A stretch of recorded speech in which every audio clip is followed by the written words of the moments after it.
परमेश्वर का हम धन्यवाद करते हैं सभी मसीह भाई बहनों को। जय मसीह की। मेरे प्यारों, आइए प्रभु का वचन सुने और अपने जीवन में जो भी दुख परेशानियां है प्रभु के हाथ में सौंप दे।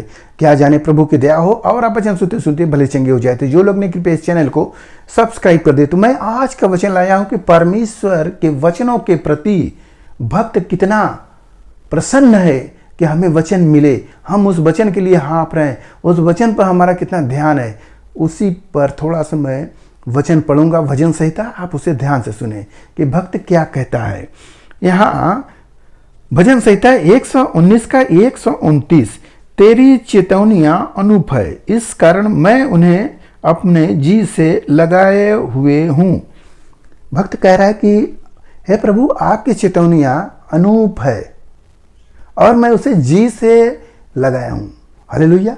यहाँ पर लोगों को वचन सुनाया जाता है, क्रिसिया में वचन सुनाया जाता है, या इस वीडियो के माध्यम से मैं आपको सुना रहा हूँ। वचन आप सुनते हैं, कितना सुनते हैं? आप थोड़ा से स्क्रैच करते हैं और भाग जाते हैं। ये अच्छा नहीं है, वो अच्छा नहीं है, ये बोलने में सही नहीं है। ये आप उसको तोड़ना बंद करें।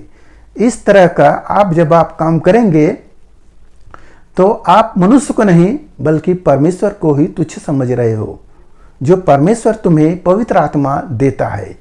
मेरे प्यारों, परमेश्वर का वचन हमें खुशी के साथ, हर्ष के साथ सुनना चाहिए। बोलने वाला कैसा भी हो, हमें उसके मुंह से जो निकला हुआ वर्ड्स है वो परमेश्वर का है।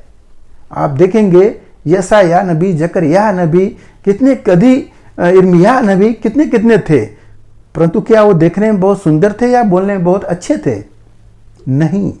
आप मूसा को भी देखेंगे, मूसा बोलने में भद्दा था। वो परमेश्वर से स्वयं कह रहा है, हे प्रभु, मैं तो बोलने में भद्दा हूं, क्योंकि वो हकला के बोलता था।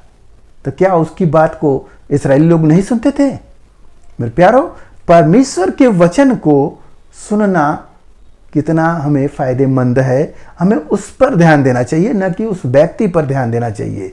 आप वचनों पर ध्यान दें। जैसे यहाँ भक्त कह रहा कि आपके वचनों को मैं जी से लगाया हूं, तो हमें क्या करना है? उसे जी से लगाना है, जो सुनना है कि प्रभु का वचन क्या कहता है। और तेरी बातों के खुलने से प्रकाश होता है, उससे भोले लोग समझ प्राप्त करते हैं। प्रभु का जब वचन खुलता है, वचन आप पढ़ते हो नहीं समझ में आता है, परंतु जब पास्टर बोलता है, उस वचन को खोल खोल कर बताता है, तब आपको समझ में आता है। तब आपको क्या मिलता है? प्रकाश, ज्योति मिलता है। जैसे भजन संहिता 119 का 105 लिखता है ना कि परमेश्वर का वचन हमारे पांव के लिए दीपक, राह के लिए उजियाला है। हालेलुया। तो वचन क्या दे रहा है? प्रकाश दे रहा है आपके पांव के लिए कि ऐसे ऐसे चलो, तुम्हें रास्ता दिखा रहा है, इधर से चलो।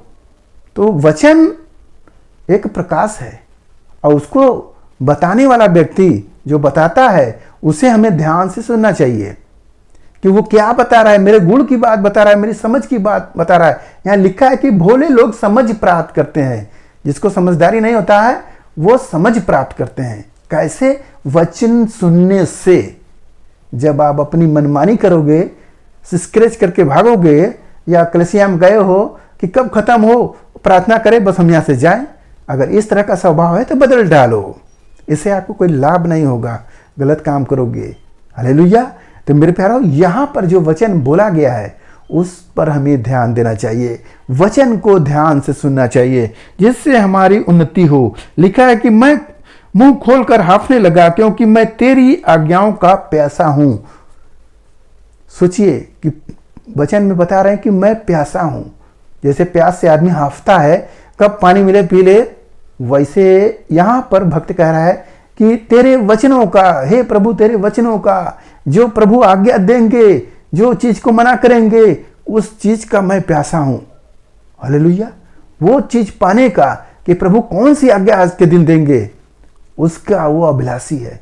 वो प्यास जैसे बता रहा है कि जैसे हिरन प्यास के मारे हाँफती है, कोई जानवर हाँफता है, आप भी कभी प्यास से व्याकुल होते हो, तब जानते हो कि पानी मिलता है तो कैसा लगता है। वैसे ही जब आपको वचन मिलता है तो उससे ज्यादा आपकी प्यास मिटती है। हालेलुया। भक्त ये कह रहा है कि मैं आज्ञाओं को चाहता हूं। ऐसे मेरे प्यारों, परमेश्वर का जो वचन है हमें ऐसे सुनना चाहिए, पूरा मन से सुनना चाहिए, लालायित होकर सुनना चाहिए, क्योंकि वचन ही है जो हमारे अवगुणों को निकाल कर गुण वाला बनाता है। हालेलुया। आप इस वचन को सुनकर ही आप गलत काम को छोड़े हैं। आपको पहले नहीं समझ में आ रहा था कि मेरा पाप क्या है। यह वचन ही है जो प्रदर्शित करता है कि आपके अंदर पाप है। मेरे प्यारो, परमेश्वर का वचन है, यह आप देखेंगे नहीं समझ में आएगा, परंतु जब सुनेंगे समझ में आ जाएगा। तो इसलिए वचन सुनना बहुत जरूरी है। सुनेंगे तभी आपका उद्धार होगा। हालेलुया। सुनना विथ चलना, चलेंगे तो भी उद्धार होगा। तो यहां पर लिखा है, जैसे तेरी रीति अपने नाम की प्रीति रखने वालों से है, वैसे ही मेरी ओर भी फिर कर मुझ पर अनुग्रह कर। हालेलुया। प्रभु से इस प्रकार कर रहे हैं, प्रभु जैसे आपके नाम है, आपकी प्रीति हम सब से है, वैसे ही हम पर अनुग्रह कर। हे प्रभु, मुझ पर अनुग्रह कर, दया कर। हम उस लायक नहीं थे, प्रभु ने हमें चुने। हम सब अंधकार वाले थे, मिट्टी का जो मूर्ति बना बना कर पूजने वाले थे, और तमाम ऐसी गलतियां थी, फिर भी प्रभु ने हमें चुने। मेरे प्यारो, वह प्रभु का अनुग्रह था, दया था, जो हम सब प्रभु की महिमा कर रहे हैं। हालेलुया। तो मेरे प्यारो, आज के इस वचन से आपको पता हो गया कि हमें वचन सुनना कितना फायदेमंद है। तो जब हम वचन सुनेंगे तभी हमारा चंगाई भी होगा। तो इस बात को विश्वास करते हैं। तो आइए आपके लिए हम प्रार्थना करते हैं। महान परमेश्वर, हम आपका धन्यवाद करते हैं इसमें से रहा आज के दिन प्रभु, जो भाई ने इसी कार्यक्रम पर देखे हैं पिता, उन्हें आशीष मिले, उनके घर परिवार में सुख शांति बनी रहे पिता, और जो भी रोग बीमारियां हैं प्रभु, अपनी बड़ी हुई दया से है पिता छू ले, वह सारी रोग दूर हो जाए। मेरे प्रभु अनुग्रह से भर दे, आशीष दे पिता। हे यहोवा परमेश्वर, अपने मुख का प्रकाश चमका और इन्हें ज्यों का त्यों कर दे। जैसे पहले बोले जंगे थे प्रभु, वैसे आशीषों से प्रभु जी आप भर दे। धन्यवाद करते हुए प्रार्थना यीशु मसीह के नाम में, आमीन।